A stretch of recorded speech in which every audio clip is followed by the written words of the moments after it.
I signed up for DoorDash just to test if it lived up to the hype. Initially, it took me a month to take on my first delivery, but once I started, I did a few deliveries each day and was quite pleased with the results. After a couple of months, I quit my grocery job and began dashing every day after school and on most weekends. On this particular night, I was working extra late because it was a holiday weekend. I drove from 8 p.m. until 2 a.m., mostly going back and forth from a 24/7 McDonald's. A little after 2 a.m., I picked up another McDonald's order and headed to the customer's location. The delivery was supposed to be dropped off at a warehouse. The notes indicated to go through the side door and leave it at the front desk. When I arrived, I pulled into a large, mostly empty parking lot with only a few semi-trucks in it. The building was an old warehouse, a large rectangle with a few windows and a single front door. I double-checked the instructions to deliver through the side door and then parked. The side door was a heavy metal one with a small glass window. I peeked through it but could only see a small, dark entrance room, with the glare from my car's headlights making the window reflective and hard to see through. Opening the door, I was immediately taken aback by how dark it was inside. There was just a dim safety light in the corner, with no front desk in sight. I walked around the corner and found myself at the end of a long, unlit corridor. It was excessively dark, and I couldn't see the end of the hallway. I took out my phone to check again if I had the right location and door. Everything seemed correct, but there was no way I was walking down that dark hallway. The building was eerily quiet, with no machinery or voices, just silence. I decided to call the customer. As soon as I dialed, I heard a phone ringing from the other end of the hallway. A few seconds later, it rang again, closer and louder. I could barely make out the faint glow of someone's phone in the dark corridor. "Hey, I have an order here from DoorDash. I'm going to leave it right here for you," I said, setting the bag down. A large man emerged from the dark corridor, walking fast and not saying anything. It felt unnerving, and I got the sense that something was very wrong. Quickly, I turned and walked back to my car. As I was about to pull away, I saw movement behind the small glass window on the door. The whole experience gave me chills, and I decided to call it a night and go straight home. A couple of days later, on Monday evening while driving again, I got a strange call from the police department. They questioned why I was at that specific warehouse at 2:30 a.m. on Saturday morning. Apparently, they had security footage of my car pulling up. After explaining I was a DoorDash driver and providing the delivery receipt, they informed me of the situation. Workers returned from their holiday weekend to find a DoorDash delivery sitting in the middle of the hallway. Whoever was there had broken in and ordered with a fake account. The creepiest part was that they didn't even take the bag of food. It was clear they were looking for something else. I can only assume that if I had stayed and waited for the man, something terrible might have happened. I used to work at my best friend's parents' restaurant. My tasks included making deliveries and occasionally helping clean tables, or doing whatever else was needed. Although the job itself was fine, it felt awkward having my friend's parents as my bosses. I hoped it would become easier over time, but it never did. They disliked it whenever things didn't go exactly as planned.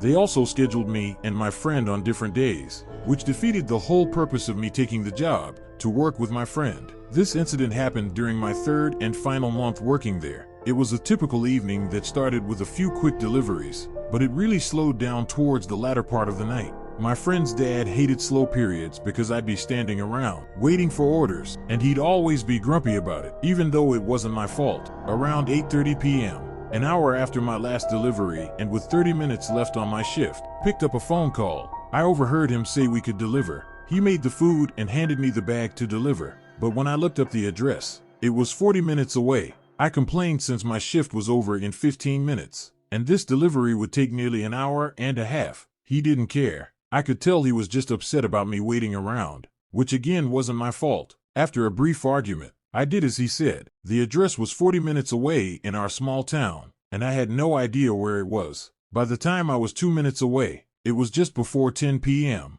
There were no houses nearby until the last minute of the drive when the road led to a row of maybe 6 houses. They all looked old and outdated, and were the only houses I'd seen in the last 5 minutes of driving. I slowly passed by each house, looking at their numbers, until I found the right one. Then I parked on the street next to the driveway. I'm not going to lie, this place gave me spooky vibes. It was so far from everything, and the houses themselves were just old and creepy. I got out, brought the bag up to the doorstep, and rang the doorbell. Nobody came to the door, so I tried knocking. It was late, and I wanted to get this over with, so I was getting impatient. As I waited, I looked around. The street had no cars on it, or in any of the driveways, and none of the house lights were on. I carried the bag back to my car and called the customer's cell. They didn't pick up, so I sat in my car trying to figure out what to do next. They hadn't paid for the food yet, so I couldn't just leave it on their doorstep. Then I saw a light move around inside the house. I got out and saw the light move through the downstairs windows and over to the front door. Then it turned off. A second later, the door opened, and a young man in his early 20s stood in the doorway holding a large flashlight in one hand and a grocery bag in the other. I walked up and asked if he had ordered the food. He nodded and apologized for taking so long to answer the door. I said it was all right and tried to hand him the bag, but he just held up both of his hands to show they were full and asked if I'd kindly put the food on the kitchen table for him. At first, I wasn't sure if he was joking, because he easily could have put the flashlight or grocery bag down for a second, but then I realized he was serious. I peeked around him, and from the short entryway, I could tell there was something off about this place.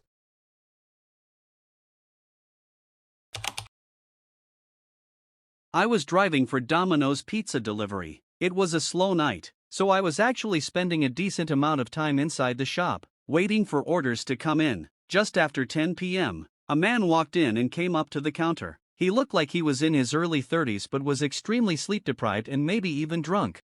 My coworker was at the counter, helping him with the order, and I was standing in the back, organizing the pizza boxes. After seeing his appearance, I listened in on their conversation. He seemed timid and uneasy about something as he made a simple request for a medium pizza, but then he added that he'd like it delivered and handed my coworker a slip of paper. Right after the order was sent through, the man walked out.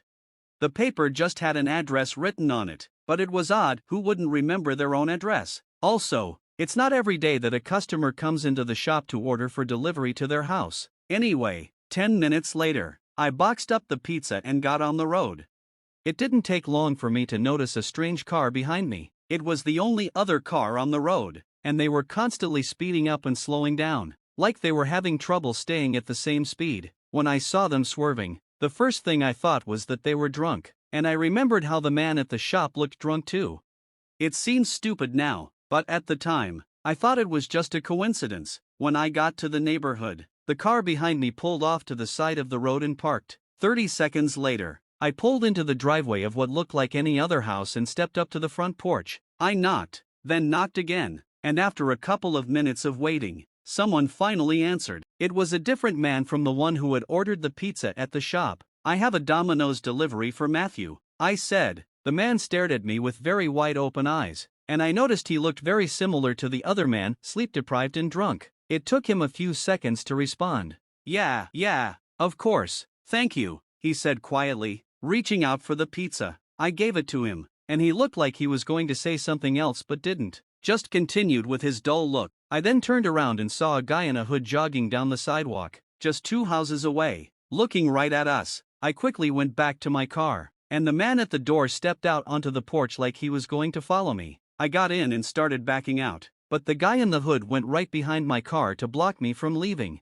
The other one then started running toward me. In the heat of the moment, I just stepped on the pedal to go in reverse. The guy behind the car jumped out of the way at the last second, and both of them started yelling and chasing my car onto the road. In the street light, it became clear that the man in the hood was the guy who came into the pizza shop, with them still running at the front of my car. I had to reverse dangerously fast down the street until I could safely make a 3-point turn and get away.